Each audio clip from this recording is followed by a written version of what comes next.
So I have some really interesting information on what happens when your body starts drying out. I'm talking about dry skin, like dry hands. Let's say your hands are getting dry and wrinkly, or let's say, for example, you have a dry mouth or dry eyes.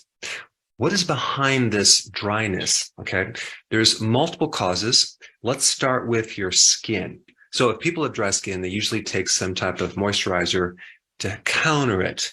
But what happens after about 5 or 6 minutes is all of a sudden it's dry again. So they need this moisturizer over and over and over. You have to realize that whatever's in that cream goes directly into your skin, into your bloodstream, into the liver, and other organs. So if there's petroleum, if there's chemicals, it's going right inside your body. And unfortunately, a lot of these moisturizer creams actually end up drying you out because they have certain things in them, like alcohol. Either consumption of alcohol or in a cream can make you dry from the inside out. Then we have petroleum products, right? So you have to start reading the label on your creams and avoid anything with petroleum. Medication, psych drugs, high blood pressure medication. There's actually over 500 drugs that have as their symptom dry skin. If you're a diabetic, you'll have a tendency to have more dry skin. Mineral oil, which is not good to be either in your products topically or taking internally. An autoimmune condition, lupus, can also affect your eyes, mouth, but definitely dry skin and dry hair. If you have city water, okay, you don't have spring water and you don't have a filter, you get fluoride, you get chlorine, all sorts of chemicals that will just completely dry your skin out. Not to mention drinking tap water can make you dry from the inside out. So you have to realize that because you have dry skin, it's not necessarily something you're putting on topically. It could be something you're taking internally. Now, the other elephant in the room is soap and excessively washing your hands or using some type of detergent. Detergents pull out oils, okay? So you're going to basically pull out all these really important oils in your skin, like vitamin A, vitamin D, vitamin E, and many other oils that are not vitamins, but are essential fats that you need to keep your skin of a certain moisture. Now, if you have gut issues, okay, that can actually create all sorts of skin problems, one being dry skin. So if you have dry skin and you have a gut problem, I would start taking a probiotic and you probably will see changes within weeks. Now, the liver is a really important organ in relationship to your skin. Your skin is a good reflection of what's going on in your liver. If you have liver cirrhosis, inflammation of the liver, if you have a fatty liver, you're going to have some skin issues. And dry skin is definitely one of them. Because think about what your liver does with fat-soluble vitamins. I mean, it's a key organ to help you store some of these fat-soluble vitamins, like vitamin A, for example, that relates to the eyes. So let's shift from the skin to dry eyes. If your eyes are dry, the most likely cause is a vitamin A deficiency.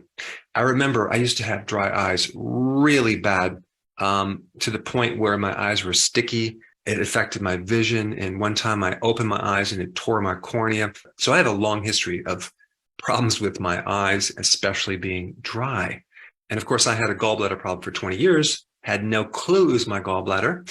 Gallbladder problems refer pain to the right shoulder, right? And when you have a gallbladder problem, many times you're deficient in bile and you can't absorb the fat-soluble vitamins. And vitamin A is one big one.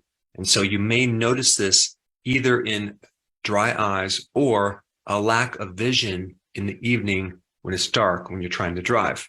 Also, vegans who don't consume saturated fats tend to have a problem with their bile and gallbladder issues because the bile is triggered by saturated fats. So if you don't trigger the production of bile, you could end up with a deficiency of bile and also a deficiency of these fat-soluble vitamins, which, by the way, since we're on the topic of vitamin A, let me just talk about this. This is a very important point. You have what people think is vitamin A, which is beta carotene because they call it vitamin A, but beta carotene is only a precursor for vitamin A.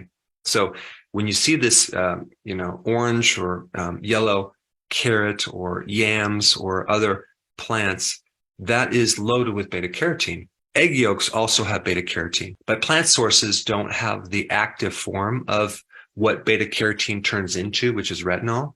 So what you have to realize is that even though they call beta carotene vitamin A, it's really not the active form, and it has to be converted.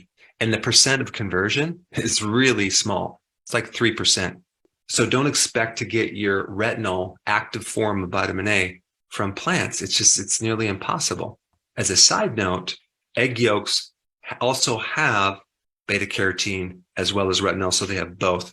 But the point is, you need retinol to prevent dry eyes. The best source of retinol, which is the active form of vitamin A, is liver, egg yolks, and cod liver oil. So typically you can have dry eyes from either something lacking in your diet, or usually it's a gallbladder problem. Also realize that your microbes make a secondary type of bile salt, and you could be deficient in those microbes, and that could be the reason why you're not pulling this vitamin A into your eyes. The next point I want to bring up about dryness in your body, and I'm talking about skin, dry mouth, and dry eyes, has something to do with menopause. Let's say you are going through menopause and you have this hormonal shift. Typically what happens, you have a decrease of estrogen, but you have a more significant decrease in progesterone. So we have this major drop in progesterone and this drop in estrogen that's not as low. So the ratio is really low progesterone to high estrogen, but it's really not too high, but just the ratios are off. These ratios can greatly affect your skin. They can affect your collagen, but they will usually make your skin very, very dry. This is why women after menopause notice that their skin is so dry, and they start using all these creams and it doesn't seem to work. And the skin sometimes looks wrinkly on their hands or their face. So this is what I recommend you do.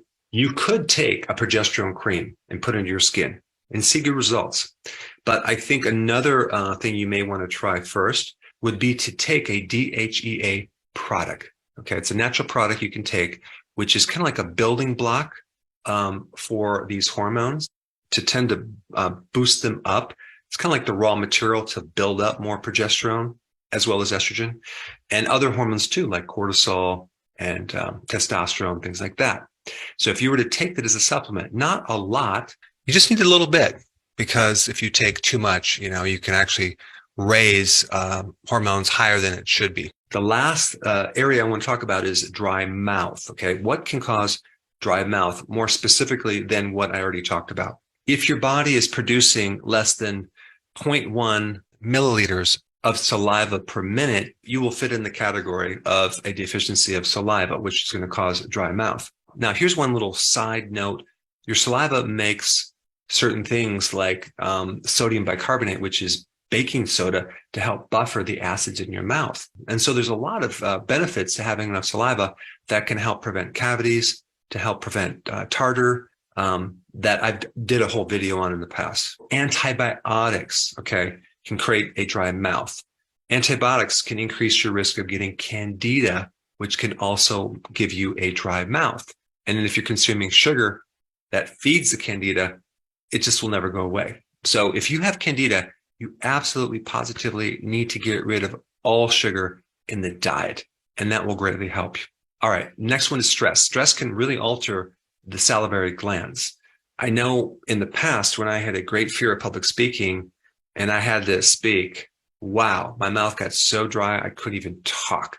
So there's a factor of being in the flight or fight mechanism and having this stress or high levels of cortisol and adrenaline in relationship to what that does to your salivary glands and creating dry mouth. So supporting the adrenal glands and overcoming this fear of public speaking could be very beneficial. All right. There's also a situation if you had COVID, for example, okay, or even taking certain vaccines that relate to that virus can give you dry mouth as a side effect. And the mechanism usually involves a deficiency of zinc. So without enough zinc, you could have dry mouth as well. All right. We already talked about drinking alcohol. That can dry you out. I mean, think about when you wake up in the morning, you're completely dehydrated. You might have a headache and you're definitely going to have a dry mouth. Going to the dentist and getting a fluoride treatment because you want to make your teeth whiter, or having extra fluoride in your toothpaste can also affect the microbiome in your mouth and create dry mouth. The last thing, which is probably the most important thing, is your diet. If you are on a high carb diet, you're going to notice you're going to have more of a dry mouth. So, of course, the thing to do is to go low carb. All right. So I've given you a lot of things to think with, whether you have dry eyes, a dry mouth, or dry skin. And I'm going to put some links down below to more specific videos if you have a dry mouth or dry eyes. But as far as a remedy for dry skin, I have a new combination that I would highly recommend you try. It's combining two things, lanolin with vitamin E oil.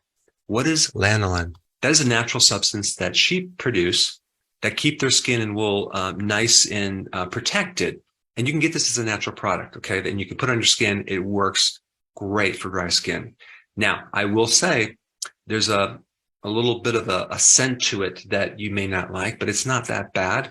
But it's very, very natural. If you get the natural one without the detergents, the deodorizers, the alcohol that they normally put in there. So just get something very, very natural. And then put a little bit in a dish with a couple drops of natural vitamin E oil, mix it up good, and rub that into your hands and other parts of your body.